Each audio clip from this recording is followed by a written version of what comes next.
Looking to build your team's capability in service design, research, or human-centered design or service design and AI courses? This is HCD offers practical, hands-on training for organizations, tailored to your context, not off the shelf.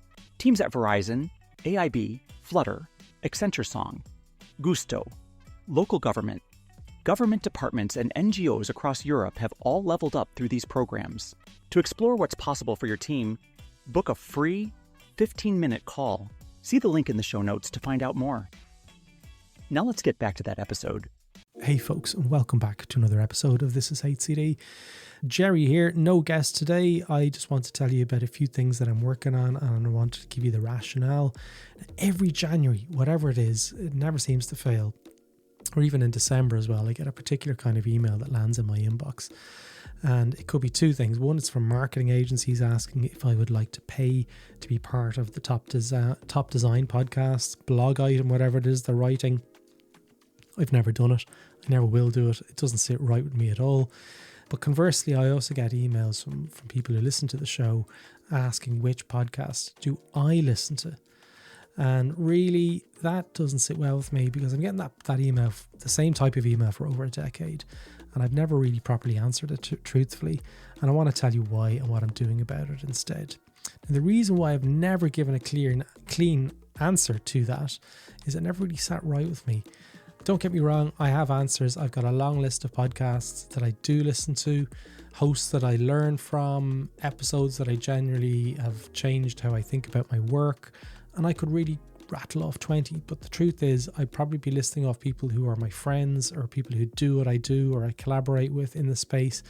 But that's my list, and it's not the community list. And I see myself as curating the community. I curate, people's thoughts. People email me, and I, get back to them and so forth. So I never really felt comfortable about putting my name on Jerry's Top 10 Design Podcasts for that reason. My gut has always just said no. Really, the people who I believe would benefit from a list like this, they're not me.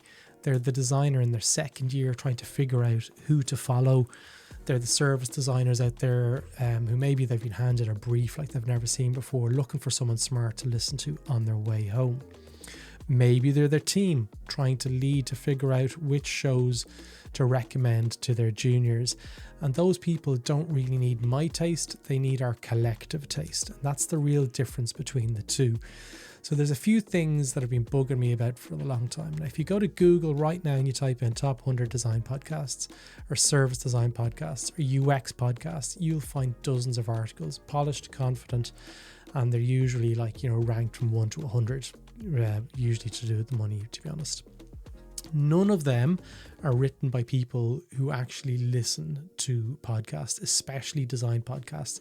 This is a super niche design podcast. If you're here, you're listening, we don't have audiences like Joe Rogan in the millions and millions. We have a small group of people, around the world who listen and care about these things. But those articles are really written for search rankings.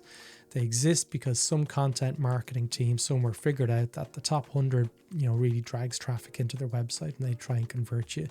And those shows on those lists really aren't that great.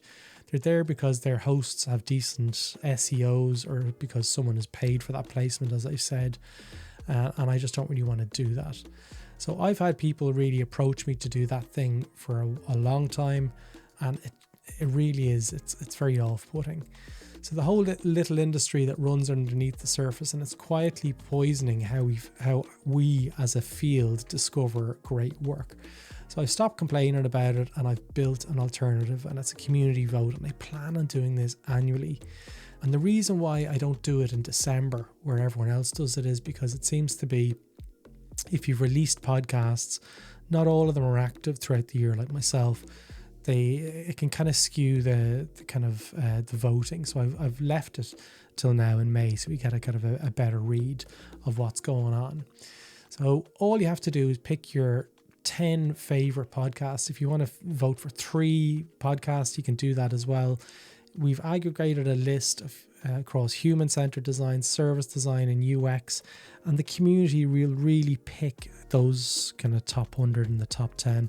There's no SEO here. It's no paid placements. It's no Jerry's opinion here. It's you, the listener. It takes about 2 minutes, and I've got a link in the show notes. If you're listening to this, all you have to do is go down into the description. You'll see a link. So it's a pretty easy. It's on thisishcd.com.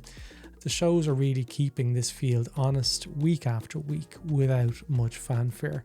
So instead, I'm asking you, who's doing great work that more people should hear? So 3 things I'd love for you before you go is 1, vote. It only takes about 2 minutes. And we've created it in a nice interactive style, so it's more like a Spotify kind of UI. Voting closes at the end of May. And the second thing I want to talk about is please share this with your team, with another person, a colleague or a designer you maybe mentor. Drop it into a Slack channel or a Discord channel where other people might be able to vote on it. It's only as strong as the people who show up and vote, so please help share it. And 3, tell me who's doing great work that I should be paying attention to. Tag me on LinkedIn if you can. I read everything that comes in. Thanks for listening, and as ever, go and have a great week.